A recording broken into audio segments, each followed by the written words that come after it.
All right, so I call this meeting to order of the BEA. Oh, thanks. We'll start with a roll call.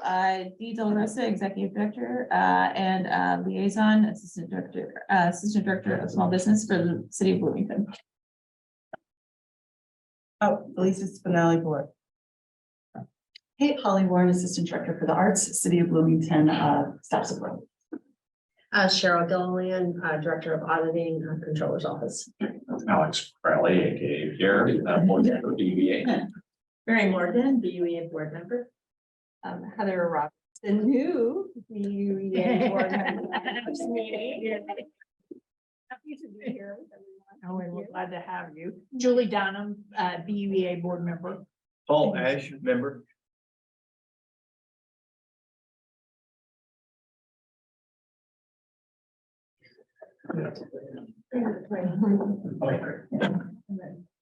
Chaz.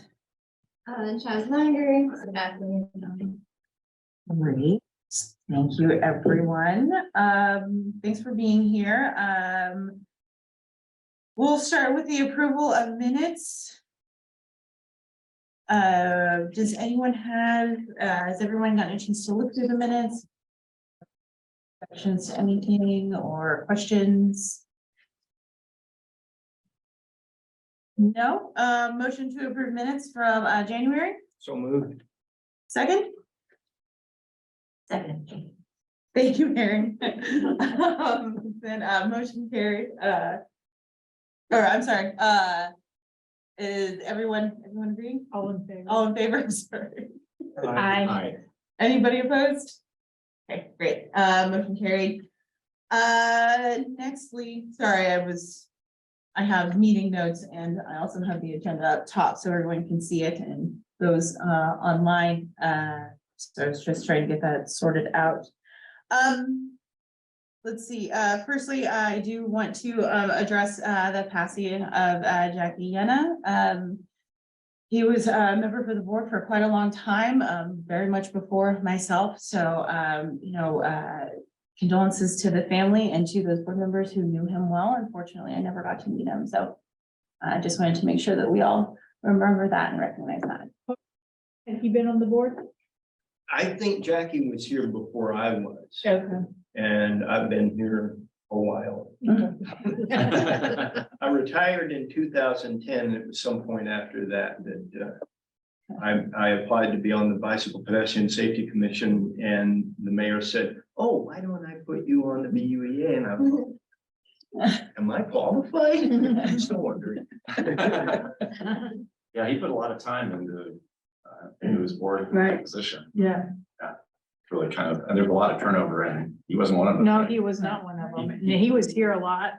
Yeah, filled in for so there's a kind of regulatory requirement of there being a union representative, and that was the position he held for a long time. So. Okay, moving on, just some basic updates of what the department is doing right now. We have dispersed the first of the 70,000 that the board approved for the MCCSC Foundation. The second 35,000, I'm just waiting on signatures on the contract so I can get that payment initiated, and then we'll be good for 2022. And then we can move on to the 2023 contract that we have with them. So that is all in motion currently. We'll talk about that later. We have been working on the first of the grant cycles. The DEI anti-racism grant went live yesterday. Everything is automated. I've spent a lot of time on the automation so we can just get these grants out quickly, sign money out. So we're not kind of experiencing the same things that we did at the end of the year last year, where we're pouring over spreadsheets and trying to make sure that we get all of that corrected. So, this is DEI is the first of them. Next week, it'll be the resident and business scholarships. So they will also be automated. So that is also just a very simple, clean process, and we can get those rolling. And the DEI is on a quarterly cycle. So we'll be releasing 3 4 times this year. Any leftovers will be rolled over into the next grant cycle until we can get all the money out. If we find that we have a surplus at the end of the year, then we'll offer more grants at the end of the year. I think that that's kind of how we're going to roll with the grants at this point in time, since they are on a cycle and we kind of have to have them limited to keep that automation and keep that organization going. I do want the board to think about potentially having turning some of these grants into flat grants as opposed to specific amount, like dollar amounts of money in reimbursement, only because some of them, it makes it a little bit more complicated on our end as far as just keeping things in order and the accounting of it. So it's something to consider. I need to look over the grants more so to see like what that would be appropriate for, but it is something that I would like to bring up to the board later on. Someone's in the waiting room. Oh. That's great. Can I maybe give a little background on, so the system that is baked into, so there are 2 things that the department is implementing. One is a customer relationship management system. So that allows us, we tried to work on another one with the larger organization last year and just ended up being clunky. And so we brought in Salesforce and we're testing that out. We're doing it at the departmental level, and if it works out, then we can maybe expand it to the organization. And the efficiency that brings is that we have a whole bunch of contacts out in the world. It'll help us target those for programs that are like this one, the UEA programs, throughout the course of the year. And as we gather people and we get interest, we can load them into the CRM, and then it becomes a lot easier to disseminate information. So that's the first thing. And then the second thing, which is what Dee was alluding to, is the grant management software program, which is different. And we may ultimately fold that into Salesforce, which has a capability, but we stood up a different one. And the idea is we're doing a lot of grant making out of the department. And so whether it's for arts or it's for BUEA or it's for sustainability, having a much more standardized and automated and robust way of managing those moving forward is the objective. So that's what Dee talks about when talking about automation. Just will make it easier. It'll be within the systems. Won't be this kind of one-off process that we've had the last couple of years, not only for BUEA, but all the grants that we have. And so it'll be a lot more manageable. So just wanted to create that context. Yeah, and I think it also makes it makes it more appealing to apply to a process that's automated. Another thing that we've been working on, Gretchen from the mill and I have been working on the mill day passes, where as opposed to it being like a paper card that you have to come and pick up, we're trying to make it so it's digital. So you apply, you get eligible through our department, you're directed towards another piece of software that you put in your reservation. So it keeps record keeping on their end much easier. And then we're not trying to deal with eligibility or handing out cards, or we're just taking out that extra step. And it just makes it, you know, when you can pick up your phone and do something, it's just so much easier than actually having to like, it's easier to send an email than it is to go stick something in a mailbox, you know? So it's kind of like the same concept. So we're trying to, you know, make these grants more appealing because we do want to get the money out there and we want to make them as available to people as possible. Right. So I think this is a good means of doing that. So let's see, yeah, resident scholarships will be out next week. I'm currently working on updating our contracts with Ivy Tech and Boys and Girls Club Lemonade Day. There are just some minor adjustments. They're pretty much going to be the same thing. So just renewing those contracts and making sure that we're ready to go on those.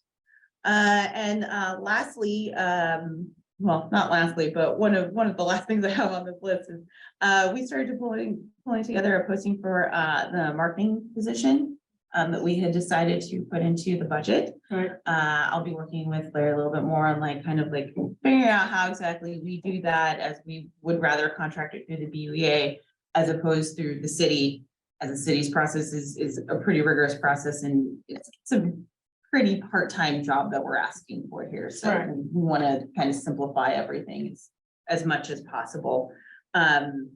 So it's funny because ironically, you know, we have to tap into social media and all these other ways to find the marketing person that we want to do that. So I'm familiarizing myself with our social media and trying to get those going a little bit more. So at least there's a little bit of ground to start running on for the person walking in. Right, the person that did a lot of our like logo updates and things like that, that might be a person to talk to about some of that. I because she's at least has some knowledge of. And I think those are things that we want to incorporate into the new marketing strategy. I forgot what that person's name was. Do you I'll look it remember? up. Yeah, I don't. I'm sure I can find it. She's good. Yeah, she was good. She made a couple of presentations to us and she was very good. Excellent, excellent. One last thing, and I'm glad that I brought my written hand notes as well. We're also, now that we have like some new board members coming in, again, welcome Heather. We're working on a bit of an onboarding packet, something that's digestible, easy to reference. I did send the bylaws to everyone because I know that we've had some questions about that. There can be some clarification, everybody can read through them. Obviously, we have Larry as a resource if we have any questions about those things. But kind of putting together something that's a little bit digestible. So like when you walk in, it's like, okay, I know what I'm doing, feel comfortable here. I know what people are talking about. So we're working on kind of a preliminary quick one to do for the future board members that we'll have in the coming months.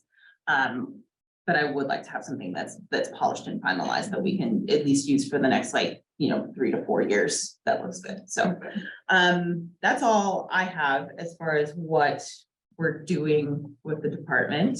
Cheryl, you ready? I am. Okay, great. Before we jump in, do you want to do the introductions? I think if you've got it a little bit further on, but maybe just to. Oh, for sure. Yeah, sure. Yeah.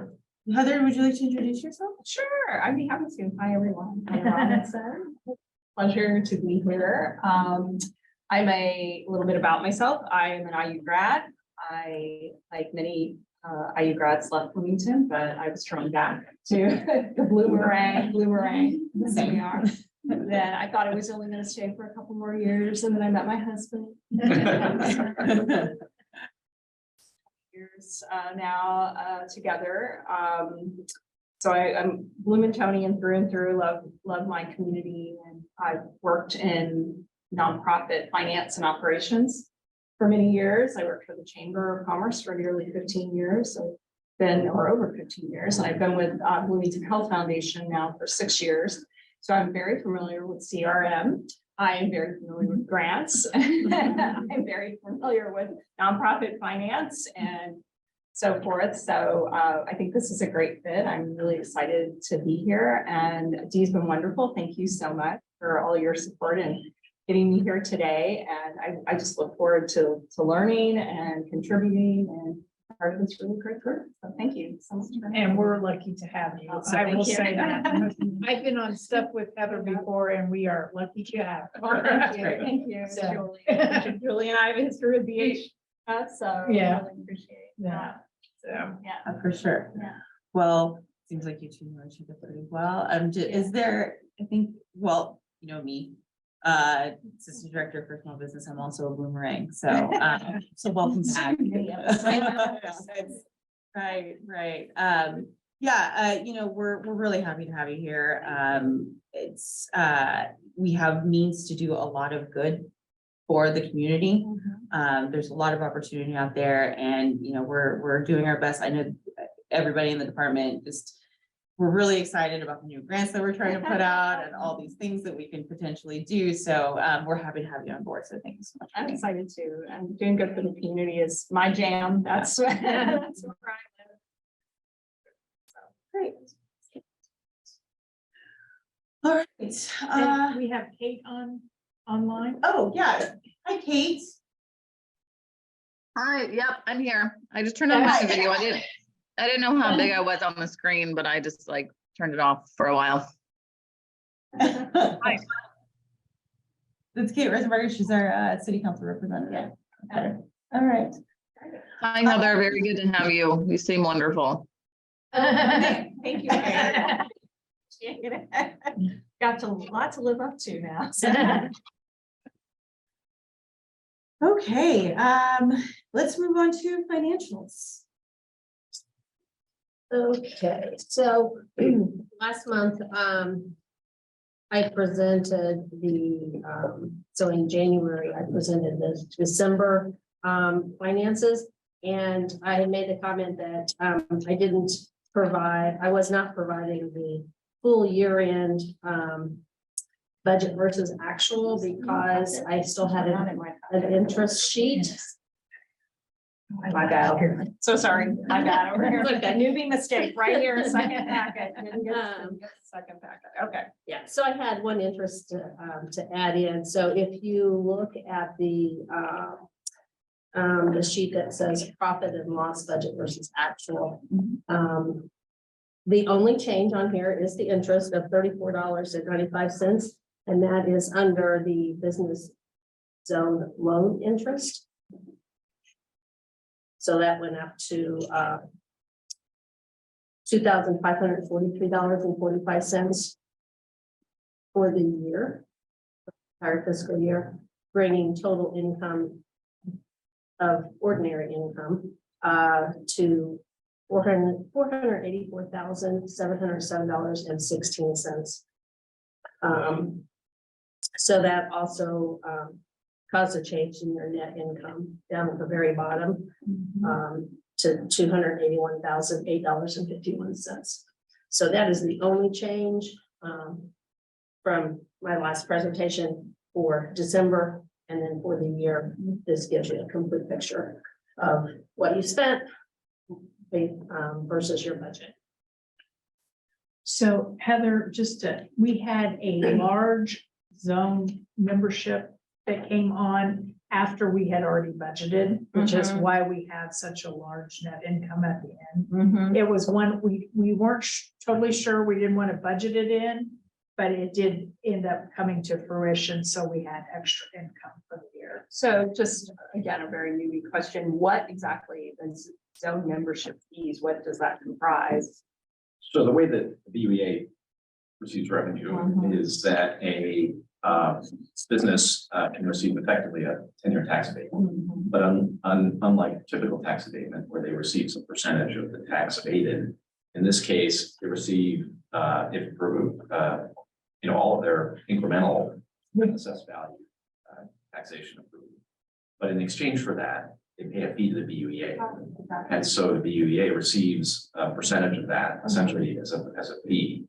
So that's what generates the revenue for the work that the investment does. Okay. So when we approve somebody, we get that income for 10 years. Okay.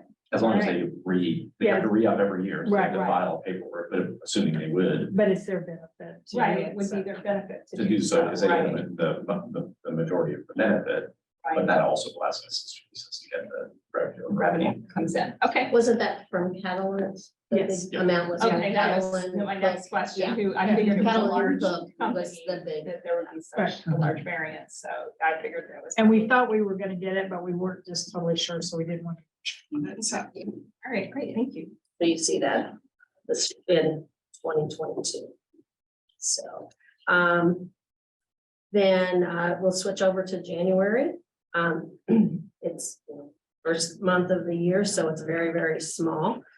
So if you look at your profit and loss page, you basically brought in $542.32 for the month. Your expenses totaled $2,567.34. And that is broken out by giving out a grant of $2,000 to the Overlook Community Center and $3,800 to another grant that fell under other, making that $5,800. And that amount is actually decreased because of the bank charges. We have a positive in our bank charges. You earn $6,265.66 in interest for the month of January. And that is because we moved the money from savings to the money market. I read that in the last minutes. I thought that was a very smart move. Your interest rates on money markets have increased. Have recently. increased, yeah. So as an example, You're earning. November, we earned, that was all just savings, was $667.60. Should, instead of bank service charges, should that be an interest line then? The way it's set up in the QuickBooks, it's set up, the interest goes into bank charges. Because you do get bank fees. So the bank charges is, it also includes interest. Hmm. So it shows up as a negative, which is a positive. When you think about it. Yeah. In those terms. So that's gonna offset your expenses and making it look like you don't have as many expenses for the month. So, I mean, if you know, I Can can we break it. reconfigure? Yeah, I mean, I can look in to see how, to look at how we can. Well, there's an reconfigure it. interest income line down here. That is for another, account. For some reason, it's set, that particular account is set up in other, it's not deposit part. account? It's, no, it's not the business loans. It's, I think it's with the CDs and the Mhm. interest that you earn off of that is where it comes from. So, it is, it's just the way it. I think it makes more sense to combine everything When it's- into Because a I think that we kind of like, this kind of skews our expenses. negative expense. Yeah. It does, yeah. yeah, I noticed that, and, I I did- did set this up, so I mean, I'll have to look into. So as a follow-up, maybe what we can do is look into to what extent we can consolidate all interest, a bank interest. Mhm, And I don't know if we can create a new one if we need I mean, to could separate this- that. yeah, There may be, I I mean, mean, set up interest- sub accounts under that interest maybe. yeah, I mean, I could look into that, because you don't want to, it's not in, interest isn't considered income. Mhm. So it has to be down under expenses, but yeah, if I can see that, look into breaking it out Yeah. by bank or by. Yeah. So I don't think we need to break it out by bank, but I just, Or just, I mean, you only. I just think it skews Yeah. when somebody looks It at those does. expenses and I'm like. Okay, Yeah, negative you have these expense. expenses with that, Right, because before, it wasn't as noticeable, because you were only getting Right, $600. exactly. Now, when you're getting 6,000. Right. You're gonna have, I mean, it's gonna really. Right, be yeah, no, that's a noticeable. big difference. Yeah, so that was a great move. Thank you for doing that. So, well, I have to give credit to our banking institution, because they really, when we questioned, we were getting a service charge because we went below our threshold, and we're getting charged $10. So it's like, well, why? And, Yeah. what can We do have to all change this money. And well, really, you need it. It's like, thank you very much for the job. And so, yeah, so you end up for your expenses being really an increase of $2,000 from $2,025.02. So, Mhm. and then you have the other income, making your net income a positive of $1,838.05. So if you switch over to your balance sheet, this is going to break it out a little bit more to your the balances in each of your accounts, your checking account.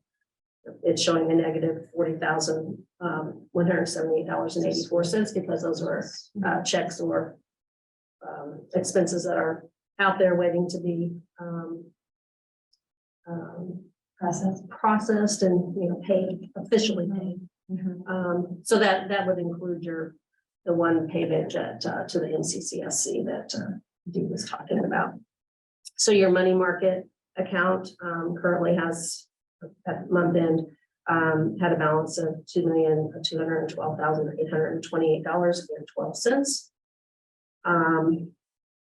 And then your German American Bank has $215,585.15. Now your credit union has $203,613.40. And People's State Bank is $104,266.82. Bringing your basically your all of your checking and savings total to $2,696,114.35. And then all of the assets are listed, which are your notes receivables. These are all loans, basically.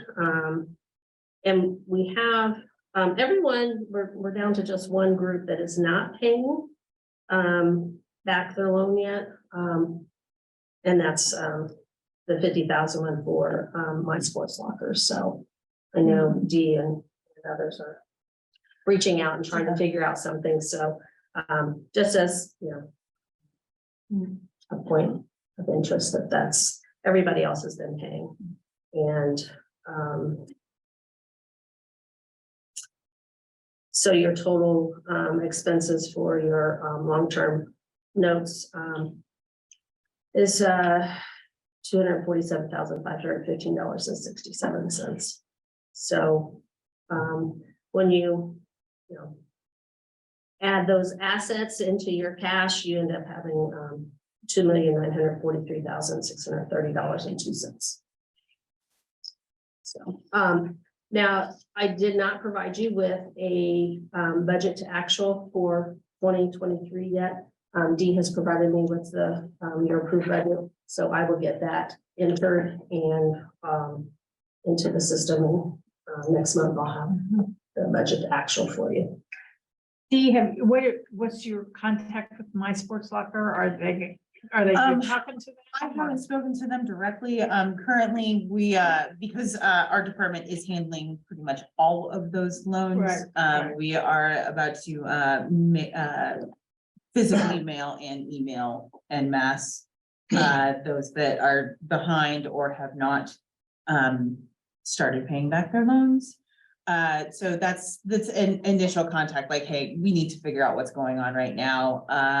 Since there is only one for the BUEA, I can personally reach out if you prefer. Yeah, whatever. And if there's no, it's not necessarily that it's not clear in each case, and there are other loans other than the UEA ones Right. in each case exactly what's going on, and it could be mass communication going to the wrong person. Right. There's any number of reasons. A bad email address, like that's, it's been as small as a bad email address on some Okay. of them. All so, right, no, yeah. that's good. So we don't want to necessarily suggest that That they there's are. a problem. Yeah. Okay.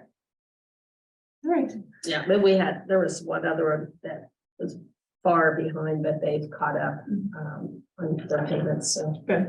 So we're down to just the one, which is nice. And that's all I have. Okay. Thanks. Well, we touched on the new business. Probably need a motion. Oh, to I'm sorry, approve yes, the motion financial. to approve the financials. So moved. Second? All in favor? Aye. So moved. We've covered the new business and welcome Heather. Unfinished business. I'm gonna turn this over to Alex so he can explain the signage situation with the signing cards in the banks. 90 minutes of my life that I will never get back.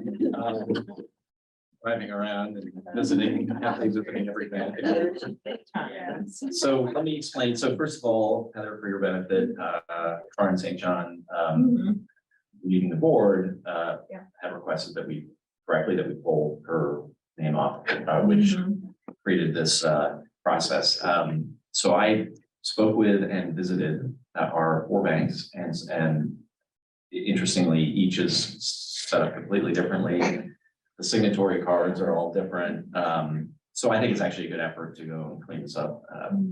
One thing that we should do is do it once, so we don't have to keep doing it over and over again. So I think one of the things we want to talk about today is the idea of maybe blocking in 2023's signatories once and for all, once we've sort of settled whatever the appropriate time is. But I did put this memo together, sent it to Dee, essentially to lay out what each process is.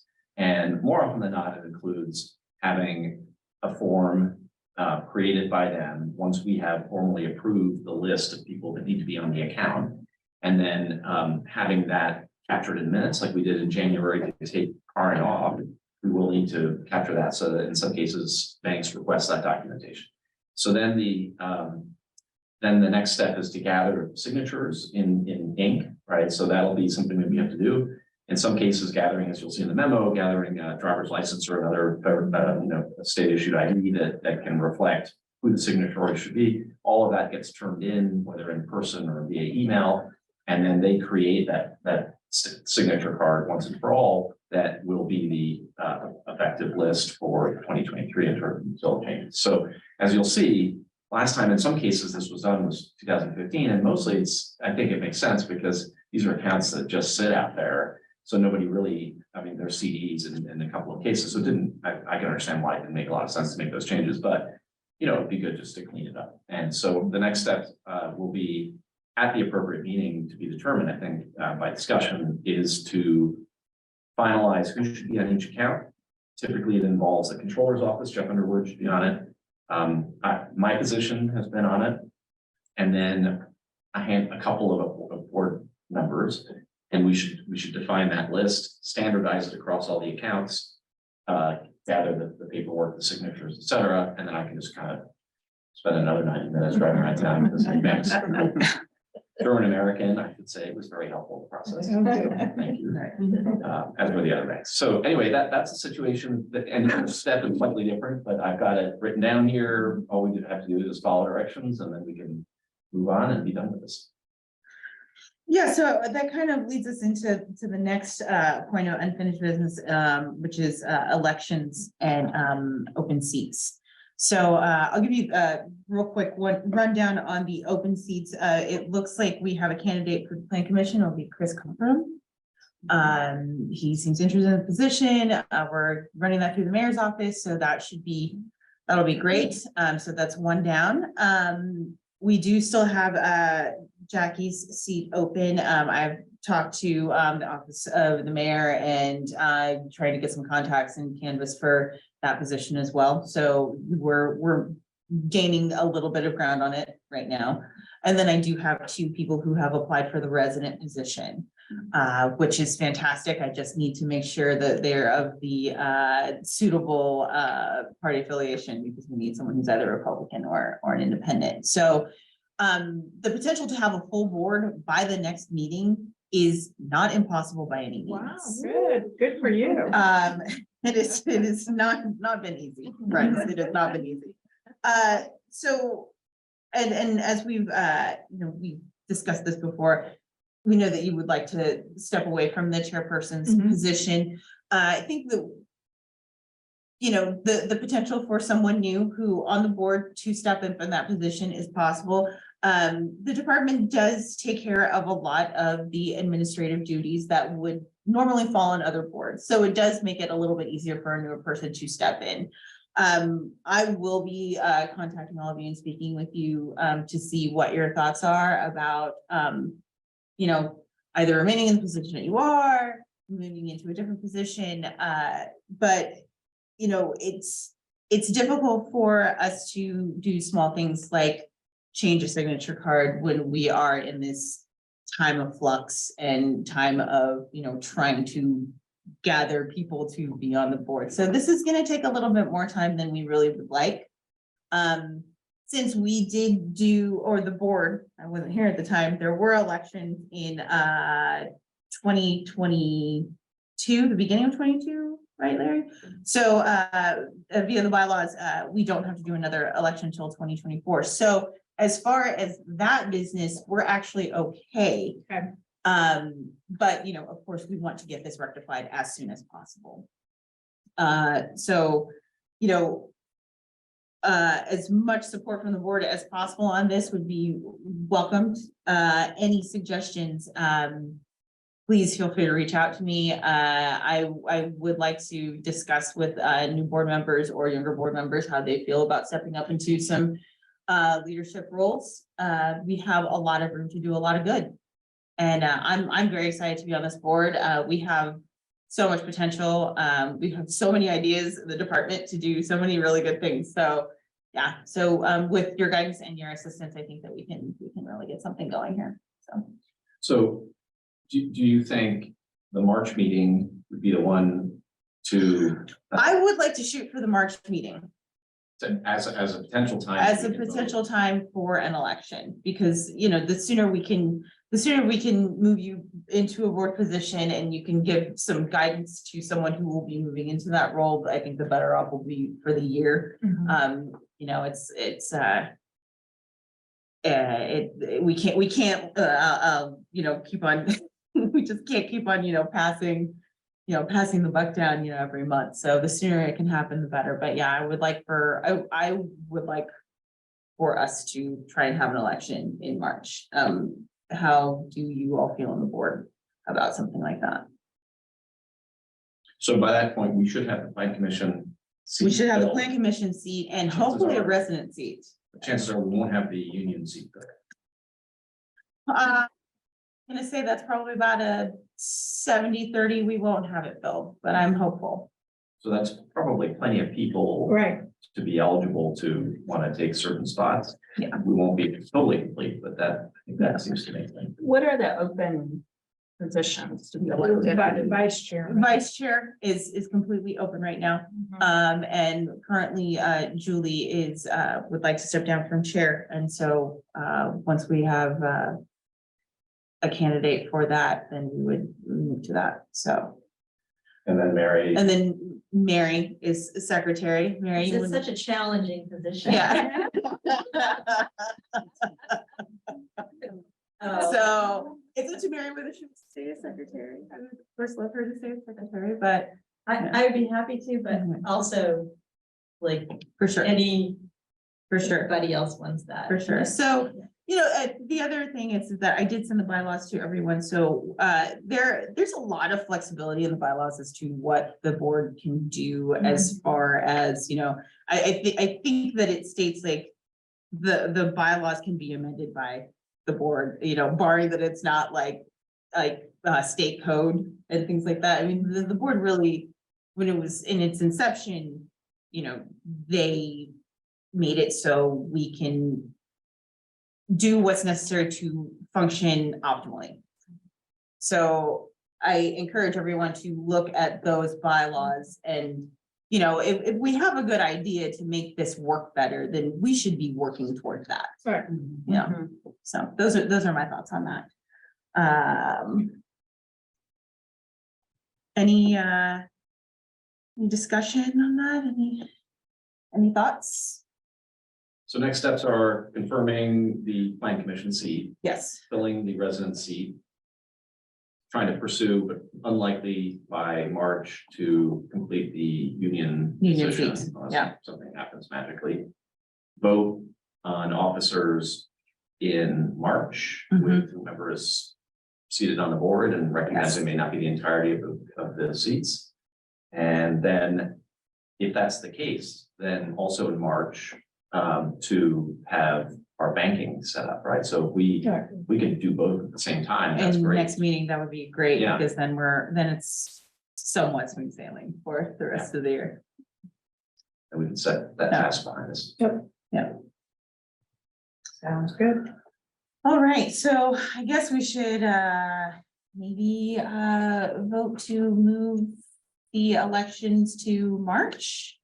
Should we do Well, it or should we hold off? According to what you said, we don't really have to have an election. No, We no, just not have an really. open position right now. So Yeah. I don't So- really think that we have to have an election.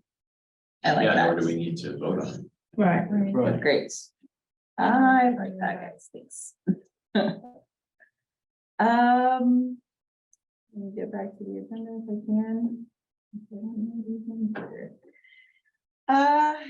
Anything for general discussion? Oh, I do have one thing that I'd like to just inform you.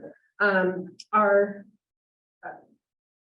those of you who are new, we have a CPA who submits our taxes each year. And our past CPA has retired. So I went out and started contacting different accounting firms and CPAs in the effort to find someone to take over. And I ended up with Olson and Company, and I talked to Jeff Underwood about having them represent, processing our taxes. So he was in agreement with the contract that they are proposing. So they would be charging $600 a year for our tax preparation, and then $750 for the year to do the financial statement preparations. with the prepared financial statements and, without disclosures. So, it's just a change in, who we're gonna have, process our taxes each year. So, I don't think, Larry, we don't need to vote on this, do we? Jeff didn't think we did. He said just, As part of the services that the city provides, so while we're operating as the board treasurer, you all have a staffing agreement with us. This is just informing you of the services we're going to be providing. yeah, so, we haven't, I didn't send this over to say, yes, definitely, we will go with Olson and Company until I presented it to you. So then there's no concerns. Nope. Then, Yeah, thanks for doing that. We'll get back in touch with them. Yeah, no, thanks for doing that. So.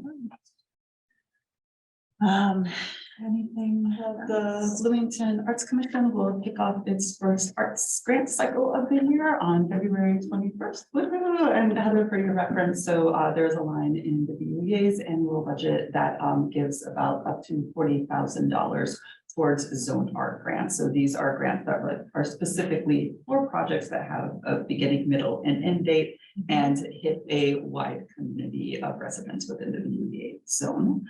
So we're going to start making information live about this cycle later this week. A press release will go out next week. We're having a grant kickoff event on Tuesday, the 21st at 6 p.m. at the Monroe County Public Library, if anyone wants to come.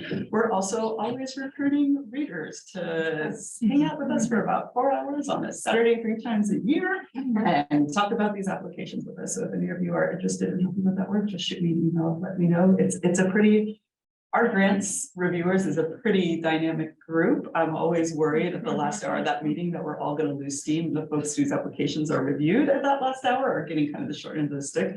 That is never the case. It's always an exciting, dynamic conversation. And I feel like everybody comes out feeling really refreshed and like they've really given back to the arts community.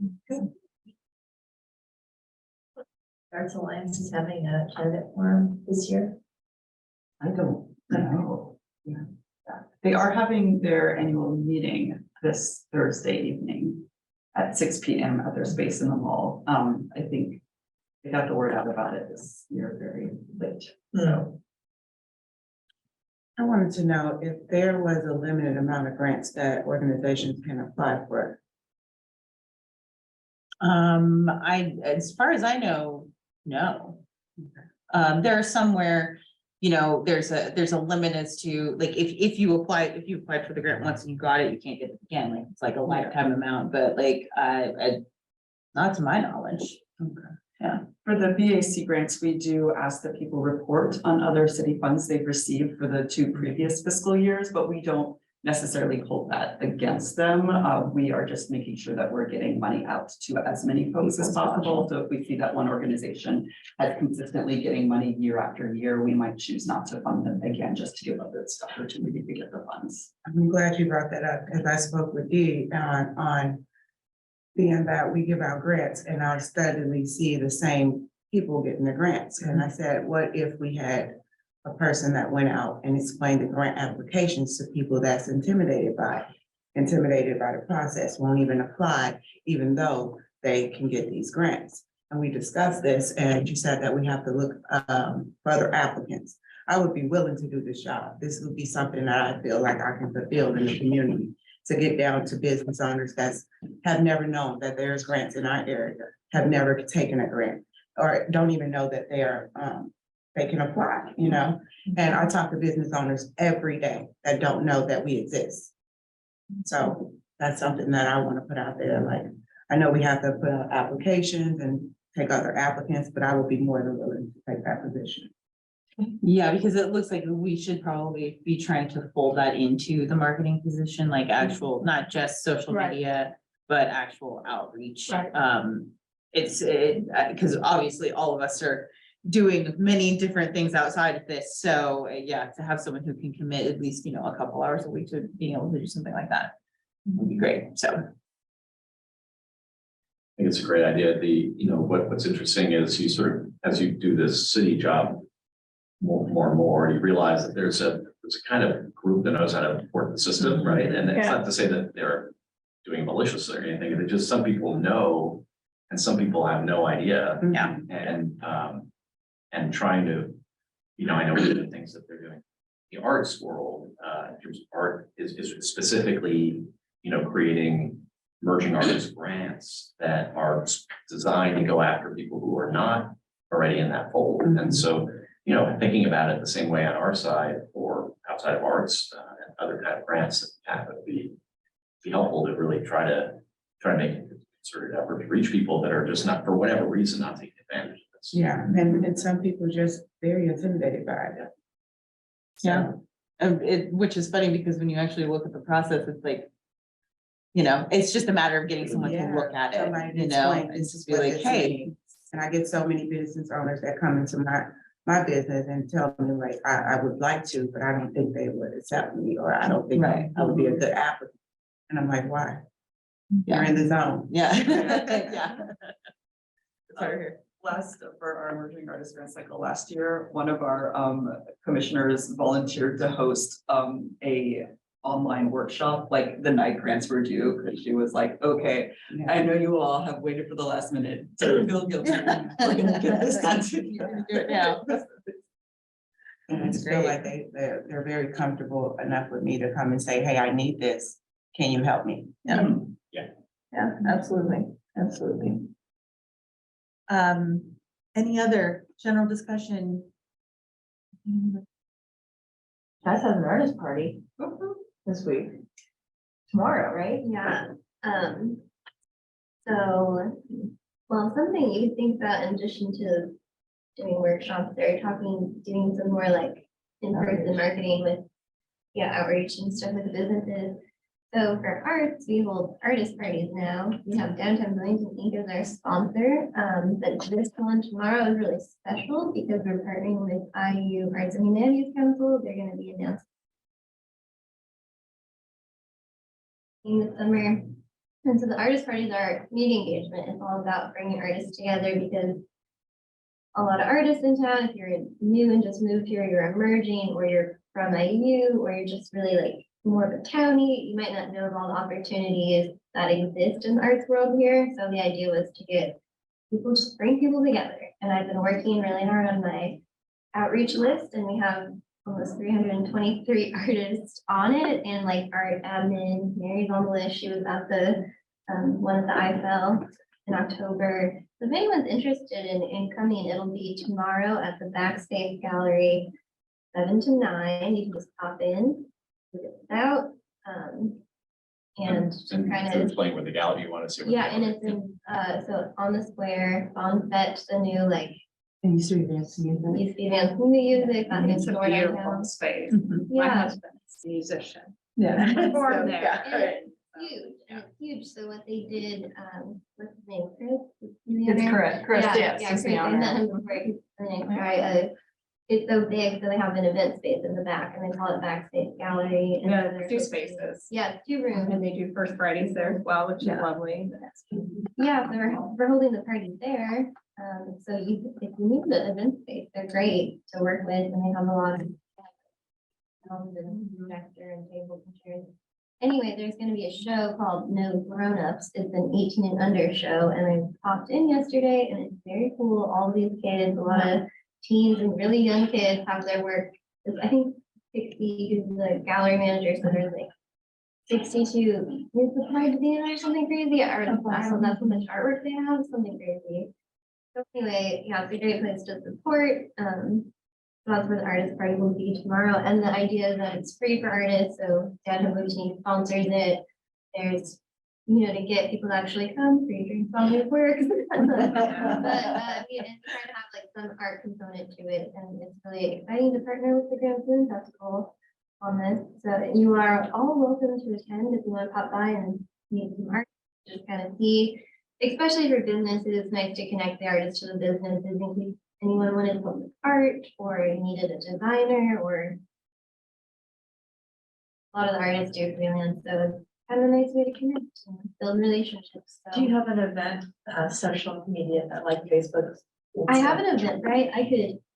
We could email you all the information. Yeah. I do try to do an event, right? So I get an idea of how many people are coming. So far we have 99 people RSVP'd. You could be you can be 100. Hey Chaz, that would be great if you can email that information. I would love to Yeah. send it around to some folks too. Yes, great. And if you know of any artists who wanna sign up for my newsletter, Holly and Jen, like, we're just trying to get the resources out to the people. And so we're trying to really build that and, yeah. So anyway, just food for thought for also the marketing for BUEA. I'm always happy to tell the artists about BUEA because it can also help them if they have their own business. And so there's lots of connections you can have, which are nice. So anyway. And Chaz's parties are super fun. All right, well, if there is nothing else, I suggest we adjourn. Anyone? Fantastic. Thank you. Okay, yeah, no problem. Thank you all. Appreciate it. Thanks, everyone.